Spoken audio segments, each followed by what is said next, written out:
तो movie start होती है एक सुनसान आइलैंड से, जहाँ पे दुश्मनों के 2 प्लेन क्रैश कर जाते हैं और उसमें से 2 सोल्जर बाहर निकल के गिर जाते हैं और उनका जो कंडीशन होता है वो बिल्कुल ठीक होता है। और फिर वो एक दूसरे से लड़ना स्टार्ट कर देते हैं। लड़ते लड़ते वो एक जंगल की तरफ चले जाते हैं। लड़ते लड़ते जब एक दूसरे को चाकू से मारने वाला ही होता है तब हमें एक बहुत बड़ा सा क्रिएचर दिखाई देता है और उसी का नाम है कॉन्ग। और इस बड़े से क्रिएचर को देख के दोनों सोल्जर बहुत ज्यादा डर जाते हैं। वहीं से सीन चेंज हो जाता है और इसके बाद हमें काफी समय बाद का टाइम दिखाया जाता है, जिसमें हमें एक जियोलॉजिस्ट का टीम दिखाया जाता है, जिसमें एक व्यक्ति का नाम बिल था और दूसरा उसका साथी था। बिल काफी ज्यादा रिसर्च करने के बाद एक आइलैंड को ढूंढता है और उसे वहां जाने के लिए एक पैसे की जरूरत होती है और जिसके लिए वो एक सेनेटर के ऑफिस भी जाता है। तो वो सेनेटर को समझाते हुए कहता है कि मैंने एक आइलैंड ढूंढा है जहाँ पे बहुत बड़े बड़े और अजीबोगरीब क्रिएचर है जो कि दुनिया में अभी तक किसी ने देखा नहीं है, तो क्यों ना हम इसको पहले ढूंढ ले। तो ये आइडिया जो था वो सेनेटर को बिल्कुल पसंद नहीं आया है और वो पैसे देने से इनकार कर देता है। फिर बिल कहता है कि पूरी दुनिया उस आइलैंड को क्लेम करने की कोशिश कर रहा है, इवन रशिया भी उस आइलैंड को कब्जाने की कोशिश कर रहा है। ये बात सुनते ही जो सेनेटर है वो उसे पैसा दे देता है और अनुमति दे देता है उस आइलैंड में जाने के लिए। लेकिन बात यह है कि उस आइलैंड में वो अकेला जा नहीं सकता, उसके लिए वो एक टीम बनाता है और उसमें काफी सारे सोल्जर भी रहते हैं, जिसमें एक मेजर भी था और उसने एक गाइड को भी हायर किया था जिसका नाम जेम्स था।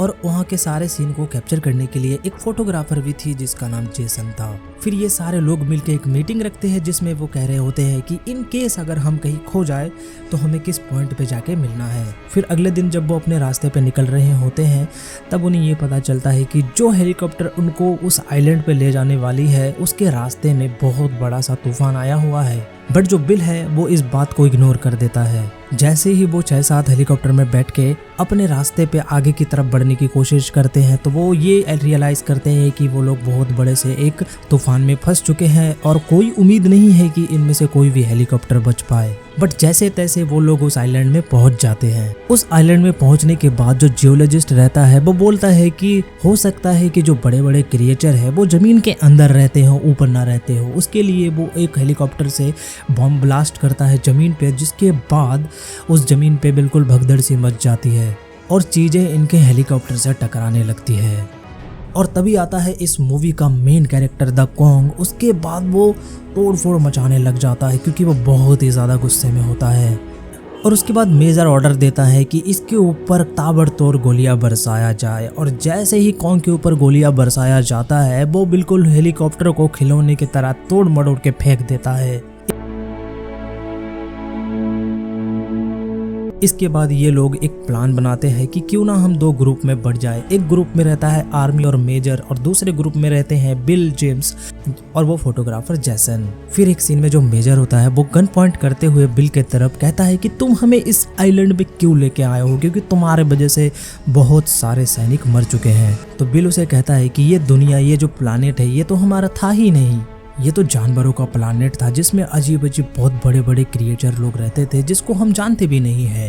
फिर बिल बताता है कि एक बोट से जब हम इस रास्ते से गुजर रहे थे तो एक बहुत बड़े से क्रिएचर ने हमारे बोट को तहस नहस कर दिया और उसमें जितने लोग थे उसको भी मार दिया सिवाय मेरे। फिर मैं ये बातें जब लोगों को सुनाने लगा तो कोई भी मेरे बातों के ऊपर बिलीव नहीं किया और फिर मैंने सोचा कि मैं खुद आके यहाँ रिसर्च करूंगा। और 30 साल डीप रिसर्च के बाद मैं वापस इस जगह पे आया हूँ कि मैं दुनिया को बता सकूं कि ऐसे बड़े बड़े क्रिएचर अभी भी एग्जिस्ट करते हैं। अगर हमने पहले इनको कंट्रोल नहीं किया तो इंसानों का जो अस्तित्व है वो खतरे में है। अब इनका एक सोल्जर गुम हो गया था। मेजर अपने टीम के साथ उस सोल्जर को ढूंढने के लिए जंगल के अंदर जाता है और चलते चलते वो देखता है कि एक बैम्बू उस सोल्जर के मुंह के अंदर घुसा हुआ है और उस सोल्जर की बहुत ही ज्यादा दर्दनाक मौत होती है। और जब वो लोग ऊपर की तरफ देखते हैं तो एक खौफनाक मंजर होता है कि एक जो मकड़ी होता है वो बैम्बू के बेस में अपना एक घर बनाया हुआ होता है। वो मकड़ी काफी ज्यादा खौफनाक थी। उसके बाद मेजर उसको गोली से भून देते हैं और उस मकड़ी की डेथ हो जाती है। ये जंगल जो था अजीबोगरीब क्रिएचरों से भरा हुआ था। अगले सीन में खोया हुआ सोल्जर दिखता है जो कि नदी के किनारे पे रहता है और कॉन्ग उस नदी से पानी पी रहा होता है। और जैसे ही वो पानी पीने जाता है तो एक बहुत बड़े से अजीबोगरीब ऑक्टोपस कॉन्ग के ऊपर हमला कर देता है। कॉन्ग उस ऑक्टोपस को मार के उल्टा उसे ही खाने लग जाता है। सोल्जर ये सारे सीन देख के काफी ज्यादा शॉक हो जाता है और दूसरी तरफ हमें जेम्स का टीम दिखाई देता है जो कि जंगल में जा रहे होते हैं और उन्हें रास्ते में एक बहुत बड़ा सा बफेलो दिखाई देता है और जो सैनिक है उसके ऊपर गन पॉइंट करके उसको मारने की कोशिश करता है और जेम्स वहां उसे रोक देता है और देखता है कि क्या यह बफेलो उन्हें नुकसान पहुंचाता है या नहीं। बट वो बेचारा काफी मासूमियत से वहां से आराम से निकल जाता है। बट जैसे ही वो लोग काफी अंदर घुस जाते हैं जंगल में तो उन्हें काफी सारे अजीबोगरीब जंगली आदमी दिखाई देते हैं। बट उसमें से एक आदमी ऐसा होता है जो कि इंग्लिश बोल सकता था। बट इंटरेस्टिंग फैक्ट ये है कि ये वही सोल्जर है जो कि हमें मूवी के स्टार्टिंग में दिखाई दिया था। बट मैं एक चीज देख के काफी ज्यादा शौक हूँ, इसके कपड़े देखो यार अभी तक फटे नहीं है। और वो उन लोगों को उस कबीले के अंदर ले जाता है और वो उन्हें कह रहा होता है कि बहुत साल पहले हम 2 सोल्जर यहाँ पे फंस गए थे। कुछ ही साल पहले जो दूसरा सोल्जर था उसको एक स्कल स्क्रॉलर नाम का जो अजीबोगरीब क्रिएचर था उसने मार दिया। और ये जो अजीबोगरीब क्रिएचर है वो जमीन के नीचे रहता है और वो कॉन्ग का जाने दुश्मन है। बट वो अजीबोगरीब क्रिएचर काफी सालों से जमीन के अंदर रह रहा था। बट तुम लोगों ने जैसे ही वो ब्लास्ट किया वो जमीन के अंदर से बाहर निकल गया है। बट वो बता रहा होता है कि कॉन्ग हमारी काफी सालों से हिफाजत कर रहा था। अगर वो अजीबोगरीब प्राणी ने कॉन्ग को मार दिया तो हमें कौन बचाएगा। अब जेम्स के पास काफी कम टाइम बचा था उस जगह पे पहुंचने का। बट वो बूढ़ा सोल्जर कहता है कि पैदल तुम लोग वहां नहीं पहुंच सकते। उसके लिए वो एक बोट देता है और वो सारे लोग उस बोट पे सवार हो जाते हैं। फिर अगले सीन में मिशन देखती है कि वेफेलो के ऊपर एक हेलीकॉप्टर पड़ा हुआ है और वो वेफेलो लाचार है। मिशन उसकी हेल्प करती है वहां से निकलने को बट वो नाकामयाब रहती है। फिर तभी वहां पे कॉन्ग आता है और वो चुटकियों में उस हेलीकॉप्टर को उठा के उस वेफेलो को आजाद कर देता है। मिशन यहाँ पे कॉन्ग को देख के काफी ज्यादा डर जाती है। फिर सोचती है कि जो एक जानवर के लिए इतना दयालु हो सकता है वो हम इंसानों को क्यों ही मारेगी। फिर अगले ही सीन में हमें वो गुमा हुआ सोल्जर दिखता है जो कि जंगल में बैठा रहता है और उसके सामने अचानक से एक अजीबोगरीब क्रिएचर आ जाता है और सोल्जर उसे मारने की कोशिश करता है। फिर वो नोटिस करता है कि वो जो अजीबोगरीब क्रिएचर है वो भागने की कोशिश कर रहा था और जैसे ही वो पीछे मुड़ता है तो वो शॉक रह जाता है उस स्कल स्क्रॉलर को देख के और फिर वहीं पे सोल्जर की डेथ हो जाती है। जेम्स की टीम उस बोट पे सवार होके गाँव वालों को बाय कहते हुए निकल रहा होता है। तभी एक अजीबोगरीब चिड़िया आती है और उसमें से एक इंसान को उठा के ले जाती है और उसके टुकड़े टुकड़े कर देती है और वो लोग इस सीन को देखते हुए भी कुछ नहीं कर पाते। फिर सारे लोग बोट के अंदर चले जाते हैं। बट वो बूढ़ा सोल्जर काफी ज्यादा खुश होता है ये चीज देख के कि ये सारे लोग उस आइलैंड को छोड़ के जा रहे हैं। फिर अगले सीन में हम देखते हैं कि वो मेजर की टीम और जेम्स की टीम जंगल में एक जगह पे मिल जाते हैं।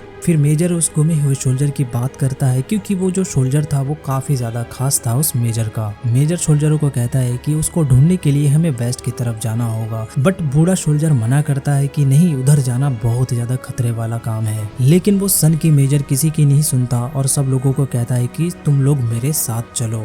ये सारे लोग मिलके एक जगह पहुंचते हैं जहाँ पे बहुत सारे डिग्रेड स्केलेटन और बॉडी थे जो कि सड़ के फॉसिल फ्यूल बन गए थे। उसमें से एक आदमी ने जला हुआ सिगरेट पी के नीचे फेंक दिया जिसके बाद एक बहुत बड़ा धमाका होता है और इसके बाद काफी सारे स्कल स्क्रॉलर बाहर निकल के आ गए और इन लोगों के ऊपर हमला करना स्टार्ट कर दिए थे, जिसके जवाब में ये सारे सोल्जर उसके ऊपर गोली भी बरसाने लगे। और तभी उस क्रिएचर के बॉडी से एक स्कल निकल के बाहर गिर जाता है जिसपे एक लॉकेट भी था और जेम्स समझ जाता है कि ये वही सोल्जर है जो कि गुम हो चुका है और वो अब इस दुनिया में नहीं है। बट अब ये लोग यहाँ से निकल भी नहीं सकते थे क्योंकि ये लोग बहुत बुरी तरह से घिर चुके थे उन अजीबोगरीब स्कल क्रिएचर से और वहाँ पे एक अजीबोगरीब ग्रीन कलर की गैस भी फैल चुकी थी जिसके कारण उन क्रिएचर को मारना और भी ज्यादा मुश्किल होता जा रहा था। बट जैसे तैसे इन लोगों ने उन क्रिएचर को मार ही दिया और वहाँ से निकल गए। बट अगले सीन में जेम्स मेजर से जाके मिलता है और मेजर को कहता है कि आपका वो सोल्जर अब नहीं रहा इस दुनिया में और फिर वो एक लॉकेट भी दिखाता है। बट जैसे ही लॉकेट को देखता है वो मेजर काफी ज्यादा गुस्से में हो जाता है और वो कहता है कि मैं अब उस कॉन्ग को नहीं छोड़ूंगा। इसके बाद मेजर को सारे लोग समझाते हैं कि इसमें कॉन्ग का कोई भी हाथ नहीं है, सारा कसूर उस स्कल स्क्रॉलर का है। अगर कॉन्ग को कुछ हो गया तो हम लोग जिंदा नहीं बचेंगे। बट वो सन की मेजर किसी की बात सुनने को रेडी ही नहीं था। But at the end James उसे कहता है कि तुम अपने टीम को लेकर जंगल की तरफ चले जाओ, मैं अपनी टीम के साथ बोट पे तुम्हारा इंतजार करूंगा। फिर यहाँ से ये लोग 2 टीम में बढ़ जाते हैं और अगले सीन में हमें जेम्स और मिशन अंधेरे में एक पहाड़ की चोटी के ऊपर खड़े हुए दिखाई देते हैं जहाँ पे एक बहुत बड़ा क्रिएचर यानी कि कॉन्ग आता है और मिशन जब उसको छूने की कोशिश करता है तो जो कॉन्ग होता है वो बहुत ही ज्यादा प्यार से उन लोगों को देखता है और ये चीजें देख के जेम्स काफी ज्यादा खुश होता है है कि ये हमें नुकसान नहीं पहुंचाने वाला। और अगले सीन में हमें वो सन के दिखाई देता है जो कि नदी के किनारे बहुत सारे बॉम्ब लगा के रखता है, और जैसे ही वो बॉम्ब को फोड़ता है वहाँ पे कॉन्ग आ जाता है और उन सैनिकों को चींटियों के भांति मारना स्टार्ट कर देता है। बट वो मेजर सैनिकों को ऑर्डर देता है कि और बॉम्ब फोड़ो। बट अचानक से वहाँ पे जेम्स आ जाता है और वो मेजर को समझाने की कोशिश करता है कि इसमें कॉन्ग की कोई भी गलती नहीं है, दरअसल अगर कॉन्ग मर गया तो हम अपने जान से हाथ धो बैठेंगे। बट मेजर कहता है कि ये दुनिया हमारी है, हम इंसान टॉप पे है, तो ये क्रिएचर हम पे राज कैसे कर सकते हैं। बट जेम्स के काफी समझाने के बाद वो सन की आखिर समझ ही जाता है और वो अपना गन को नीचे कर लेता है। बट तभी अचानक से वो बहुत बड़ा क्रिएचर स्कल स्क्रॉलर आ जाता है, जिसे देख के वो जो मेजर है वो शॉक हो जाता है। कॉन्ग तभी अचानक से उठ खड़ा होता है और उस स्कल स्क्रॉलर से फाइटिंग स्टार्ट कर देता है। बट बीच में वो सन की मेजर अपने सोल्जरों से कहता है कि अभी बॉम्ब को एक्सप्लोड करने का टाइम आ चुका है। बट कॉन्ग फाइटिंग करते करते उस मेजर को भी कुचल देता है। और इस बीच में जेम्स अपने लोगों से कहता है कि तुम लोग सब बोट में चलो, यहाँ से निकलने का टाइम हो रहा है। ये लड़ाई इतनी लंबी चलती है कि रात से सुबह हो जाती है। और दूसरी तरफ वो सोल्जर स्कल स्क्रॉलर के ऊपर फायरिंग करना स्टार्ट कर देते हैं और वो क्रिएचर सोल्जर की तरफ बढ़ना स्टार्ट कर देता है। और दूसरी तरफ कॉन्ग नदी में गिर जाता है और वो जंजीरों में फंस जाता है। अगले ही सीन में हमें एक सोल्जर दिखाई देता है जो कि अपने बॉडी में बहुत सारे ग्रेनेड और बॉम्ब लगाए हुए खड़ा रहता है। वो स्कल स्क्रॉलर की तरफ देखता है और सोचता है कि अगर ये मुझे खा ले तो इसके पेट के अंदर जाके मैं सारे बॉम्ब को फोड़ दूंगा और ये मर जाएगा। बट वो क्रिएचर काफी ज्यादा चालाक रहता है। वो अपने पूंछ से उस सोल्जर को धक्का देता है और वो पहाड़ के चोटी से जाके टकराता है और वहां पे जाके बहुत तगड़ा वाला ब्लास्ट होता है। इसके बाद वो क्रिएचर लोगों के ऊपर अटैक करने के लिए दौड़ता है। बट तभी अचानक से कॉन्ग उठ खड़ा होता है और वो फाइटिंग स्टार्ट कर देता है उस क्रिएचर से। और दूसरी तरफ मिशन एक पहाड़ के चोटी के ऊपर खड़ी होके एक फायर गन चलाती है जिससे कि वो इंडिकेशन दे सके हेलीकॉप्टरों को कि वो लोग यहाँ पे है। बट वो चोटी टूट जाती है और वो नदी के अंदर जाके गिर पड़ती है।